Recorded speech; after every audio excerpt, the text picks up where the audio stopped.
half turning in my chair to face the doorway and the two rather anxious kids in it. I held up a hand for them to be quiet as I finished taking an order for a delivery to Fort Condor. When I hung up, Denzel and Marlene bolted into the room, clamoring for attention. There's a strange man downstairs pestering Tifa. He said something that made her turn red and drop the glass she was holding. And then she yelled, "Excuse me?" really loud. My eyes bounced back and forth between the two children as they spoke. I was skeptical that anything could be happening in the bar that Tifa wouldn't be able to handle. However, their distress was obvious, so I let them tug me out of the chair and push me down the hall. Besides, their running commentary was rather amusing. Do you have your sword? Where's your sword, Cloud? You might need it. It's downstairs, Marlene. I have to go out again in a bit. Good thing you're still here.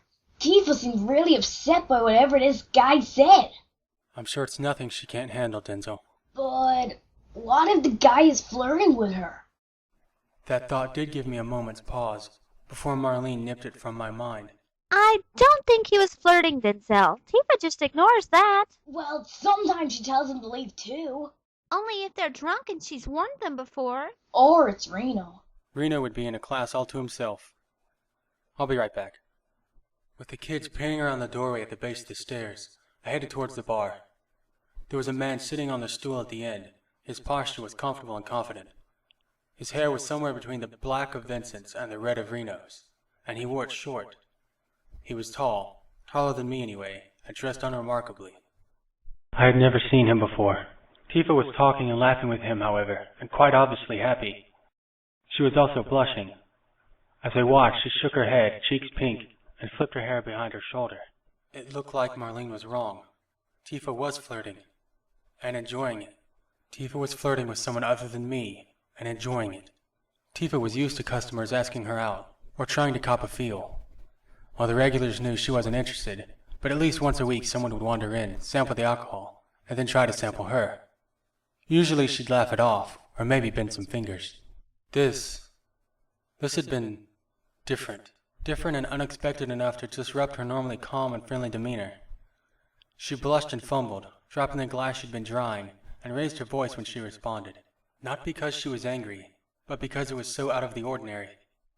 Luckily, the customer wasn't offended by her reaction, and simply teased her about it. Laughing, if still somewhat red, Tifa shook her head, confirming that she'd never been in this situation before, and used the hand wearing my ring to push her back.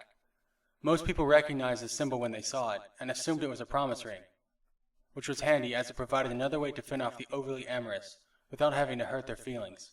Careful fingers closed around hers as curious eyes examined the silver wolf's features. The guy at the bar was holding Tifa's hand. Realizing my feet had stopped moving, I forced myself forward again, catching Tifa's eye as I rounded the bar.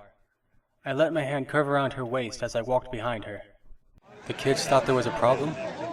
It was half statement, half question, pitched so the customer could hear as well, and carried an edge.